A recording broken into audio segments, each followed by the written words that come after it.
Sarvangasana shoulder stand को आसनों की रानी कहा जाता है, जो संपूर्ण शरीर को लाभ पहुंचाता है। यह थायराइड ग्रंथि को संतुलित करने, रक्त संचार सुधारने, पाचन शक्ति बढ़ाने और चेहरे पर चमक लाने, एंटी एजिंग में बहुत सहायक है। यह कंधे, गर्दन और पेट की मांसपेशियों को मजबूत थायराइड का संतुलन, यह थायराइड और पैराथायराइड ग्रंथियों को उत्तेजित कर उनके कार्यों को सामान्य करता है, जो चयापचय मेटाबॉलिज्म के लिए जरूरी है। बेहतर रक्त परिसंचरण। उल्टी स्थिति में होने के कारण यह मस्तिष्क और चेहरे की ओर रक्त के प्रवाह को बढ़ाता है, जिससे त्वचा में निखार आता है और बाल स्वस्थ रहते हैं। मजबूत मांसपेशियां। यह कंधे, गर्दन, बाहों और पेट की मांसपेशियों को मजबूत और टोन करता है। पाचन में सुधार। यह पाचन अंगों पर सकारात्मक दबाव डालता है, जिससे कब्ज और पेट संबंधी समस्याओं में राहत मिलती है।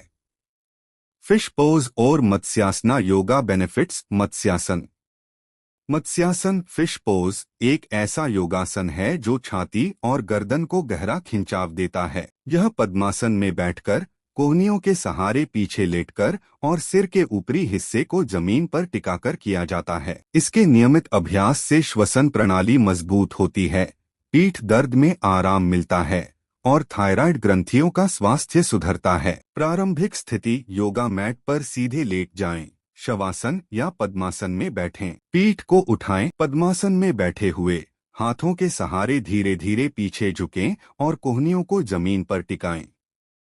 सिर को टिकाएं, अपनी छाती को ऊपर उठाएं और गर्दन को पीछे की ओर झुकाते हुए सिर के ऊपरी हिस्से को जमीन पर टिकाएं। अंगूठों को पकड़े। हाथों से पैरों के अंगूठों को मजबूती से पकड़े। हलासन योग की विधि।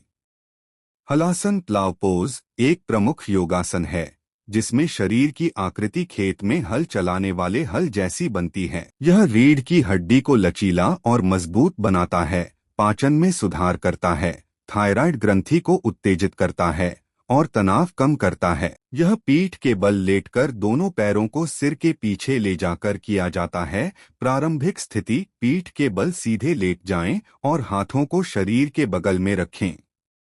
पैर उठाएं। सांस भरते हुए पैरों को सीधा रखते हुए 90 डिग्री के कोण तक उठाएं। पीठ को सहारा दें। हाथों से कमर को सहारा देते हुए पैरों को सिर के पीछे ले जाएं।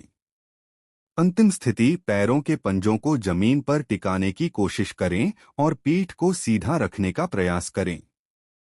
होल्ड करें। इस मुद्रा में 30 से 60 सेकंड तक सांस लेते हुए रुकें और फिर धीरे धीरे वापस आएं। अनुलोम विलोम नदी शोधना एक प्रमुख प्राणायाम है, जो नासिका छिद्रों से बारी बारी से सांस लेकर नाड़ियों को शुद्ध करता है। यह मन को शांत, तनाव को कम और श्वसन स्वास्थ्य में सुधार करता है। सुखासन में बैठें। दाएं अंगूठे से दाहिनी नाक बंद कर बाएं से सांस लें, फिर बायां बंद कर दाएं से छोड़ें और इसी प्रक्रिया को दोहराएं। अनुलोम विलोम करने का सही तरीका। आसन। रीढ़ की हड्डी सीधी रखकर पद्मासन या सुखासन में बैठें। मुद्रा। बाएं हाथ को घुटने पर ज्ञान मुद्रा में रखें। दाएं हाथ से विष्णु मुद्रा, तर्जनी और मध्यमा को मोड़कर बनाएं। दाएं अंगूठे से दाहिना नथुना बंद करें और बाएं से गहरी सांस लें। अब बाएं नथुने को अनामिका उंगली से बंद करें और दाएं से सांस छोड़ें। अब दाहिने नथुने से ही सांस लें। दाहिना बंद कर बाएं से सांस छोड़ें। यह एक चक्र है। समय। शुरुआत में 2